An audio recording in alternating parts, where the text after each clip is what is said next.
ప్రకాశం జిల్లా గిద్దలూరులో sub registrar Krishnamohan రావు పైన గుర్తు తెలియని వ్యక్తులు దాడికి పాల్పడ్డారు.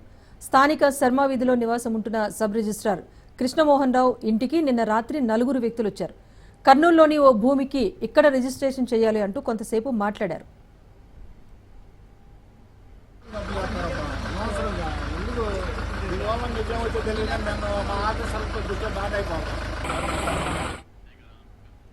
ఒక్కసారిగా కృష్ణమోహన్ రావుపై దాడి చేసి ఫోన్తో పాటు ఆయన వద్ద ఉన్న 12,000 రూపాయల నగదు దోచుకెళ్లారు. దాడిలో కృష్ణమోహన్ రావు తలకు గాయాలయ్యాయి. భూ వివాదాల్లో ఉన్న రియల్ ఎస్టేట్ వ్యాపారులే దాడికి పాల్పడి ఉండొచ్చని పోలీసులు అనుమానిస్తున్నారు. ఘటన జరిగిన సమయంలో వీధి లైట్స్ కూడా ఆఫ్ చేసి ఉండటంతో ముందుగానే ప్లాన్ చేసి దాడి చేసినట్టుగా పోలీసులు భావిస్తున్నారు. ఘటనా స్థలాన్ని పరిశీలించిన పోలీసులు దర్యాప్తు కొనసాగిస్తున్నారు.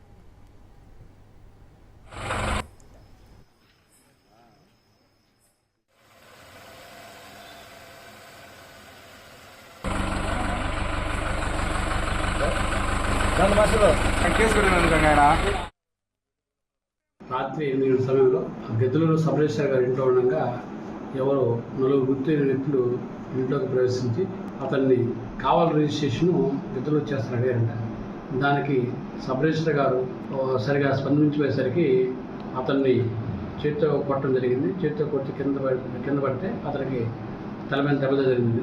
దాని మీద సబ్ రిజిస్ట్రార్ గారు పోలీస్ స్టేషన్కి కంప్లైంట్ ఇచ్చారు. పోలీస్ స్టేషన్లో కేసు రిజిస్టర్ చేశారు.